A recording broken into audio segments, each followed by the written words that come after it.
Welcome back. It is Thursday, December 28th in the NBA. My three favorite picks are on the way. Let's recap yesterday. A solid 2-1 winning day. Let's talk about it. D'Anthony Melton's over in points, pretty sweat-free. Julius Randle, the opposite of sweat-free. He had 23 points going into the fourth. Looked like it was going to be easy. Then he needed a dunk at the end of the game with like 40 seconds left to go over. Into a 25 on the dot. Then Devin Booker and Kevin Durant, same game parlay, did not get it done. Booker just was not aggressive in the fourth. Had 20 going into the fourth. I think he ended with 20. So either way, we're on a 6-1 run. Let's continue that momentum. We're not going to sweep every single day, but if we could ever have a winning day, we will always take that. As always, we play each of the plays for one unit. Let's dive into today's picks. It is Thursday, so we will have a Thursday night football NFL video for the Jets Browns posted a little bit later on after this one. We've been on a scorching hot run in the NFL. Hopefully we can continue it tonight in the NFL slate, so definitely stay tuned for that video. Should be posted by 10, 11, I'll say 11 a.m. Eastern time, so stay tuned. But let's dive into the picks today. The first one is the guy on the thumbnail, a guy we don't have a great track record with. It is Ja Morant over 26.5 points, minus 120 on Bet365. I said it. We don't have a great track record with Ja Morant. Sometimes we take his overs and he does not do anything. I don't typically take his unders, but I imagine if I did take his under, he'd probably go off like 50 points. But I like him tonight, and we'll talk about why. Now, there is a chance that when you're watching this video, Ja Morant has been ruled out as he is questionable with an illness. I think he plays, but there is a chance he does not. They do play tomorrow, so you never really know here and there. But I think he plays tonight, but if he doesn't, obviously we will get our money back. And if he is randomly ruled out, obviously just move on to the next two picks. But let's talk about why I like Morant, who tonight they're going to be going up against the Nuggets as 7.5-point underdogs. Now, normally when you see a superstar go down, they normally start to go into takeover mode, and Morant is no different. But we've seen this season, I mean, Morant's been pretty good in the 4 games he's played. 34, 20, 30, and 31 points on 24, 16, 25, and 24 field goal attempts. Look, the only game he went under, wouldn't you know, was the game we took, his over. That's just how it be. But that was like also a game they won by 13 versus Indiana. Didn't really have to be that aggressive in that game. Only 16 field goal attempts, scoring 20 points. Now, this is a game I don't expect them to be winning. They're 7.5-point dogs. The Nuggets have been a really good team at home, and you're not going to beat the Nuggets if they do beat them on the road. It's probably going to be with them scoring a lot of points because the Nuggets are one of the best offenses in the league. But what the Nuggets also do on offense, what they do, they're really good on defense is limiting the three-pointer, give up the 4th fewest threes in the league. So I don't see Desmond Bane having a huge day from the three-point line. Jaren Jackson Jr.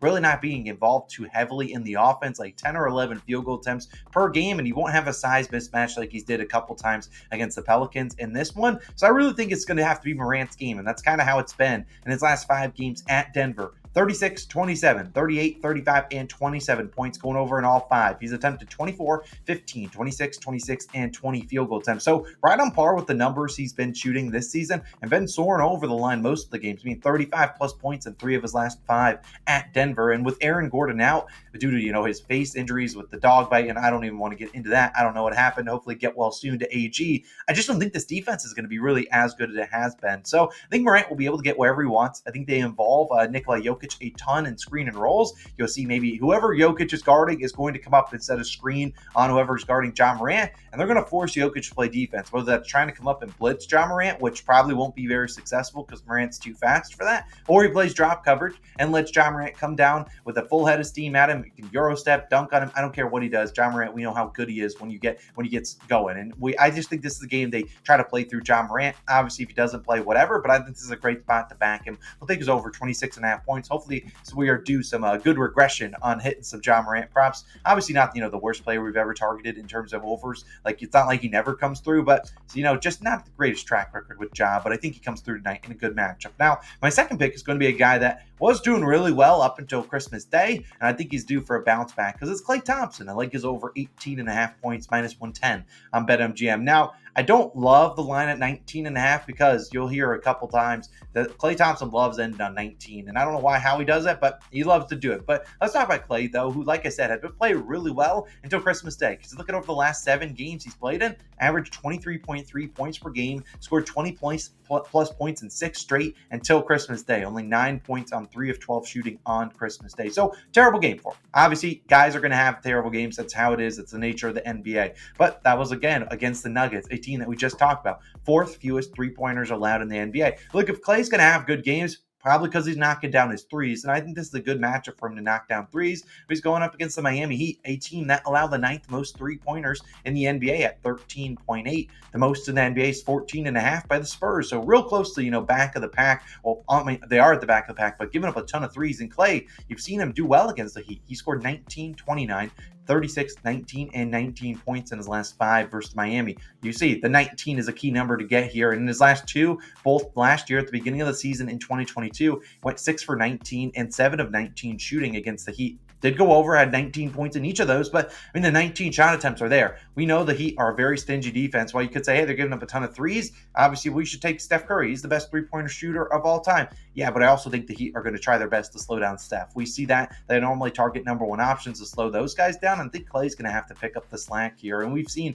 Klay, he's played pretty well. He's been doing obviously a lot better recently, but I just think he gets back to the 15 field goal attempts, 10 plus of those being three-pointers tonight. And we've seen 17 players have attempted 10 or more threes against the Heat, and 11 of 17 have scored 20 plus points. So when guys are getting up three-pointers against Miami, they're doing pretty successful. I think this is a guy in Klay that is only shooting 35% from 3 at home. We know how much better he is than that. I think at the end of the day, he's going to start knocking down some shots at home. He already started knocking down some shots prior to last game when he's been, shooting a lot better, except for that, last game against Denver. I think all the starters sucked in that game. I think Klay gets back on track here. We just saw, guys like Kelly Oubre Jr. score 25 points against Miami. I think you want to target those three-point shooters. Klay's obviously the number one guy for three-point shooting on this Warriors team behind Steph Curry. I think he has a good day to get over 18.5 points. My second pick of the day. Now, I only have 3 picks because I don't love the slate today. I won't lie. There's a bunch of games, but a lot of blowout potential games, a lot of games with sharp lines. It feels like I like Jason Tatum's over in points, but moved up to 28.5, and I just know he's going to end on 28. So I'm just going to talk about this third play, wrap it up, and we probably won't add a play today because I'm going to go focus on some NFL stuff. We're talking about 2 Charlotte Hornets, a team we don't talk about a ton.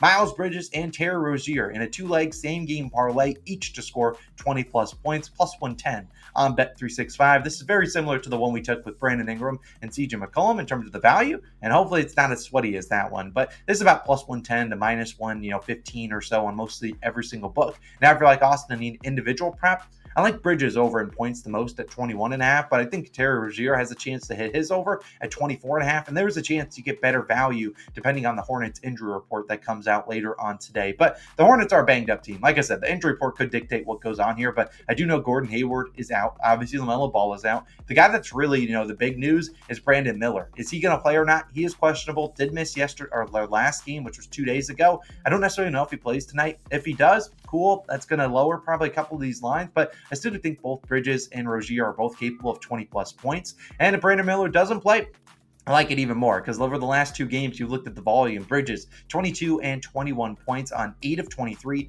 and 9 of 23 shooting. The man just has not put the ball in the basket, but still hitting the points. Terry Rozier on the other side, 25 and 18 points on 10 of 26 and 8 of 23 shooting. So you're talking about 2 guys that are shooting the ball tons and tons of times, and they're going up against the Lakers, obviously a team that does have some good defensive players, but I'm not convinced the volume's going to go down, and I think these guys are due a good shooting game. They're just sitting on a lot of points. And, well, sure, Terry Rozier could go out there and shoot 8 for 25 again tonight. You're betting on an NBA player we know they're talented. They can make shots. They can make tough shots. And it's all it takes is one game where they're starting to make shots, and they'll easily soar over their respective lines. But look, I think they're going to get the field goal attempts. Obviously, Brandon Miller, if he plays, the rookie, will attempt his own shots. But they still don't have a lot of volume shooters out there. I mean, the other guys playing aren't shooting the ball at all. And we've seen 30 players this season attempt 18 or more shots versus the Lakers, which I think both these 2 guys get up to 18. You see 28 of the 30 have scored 20-plus points. So the Lakers have been, pretty solid defensively versus maybe role players, but the star players that are shooting a ton typically have a lot of success against this team. So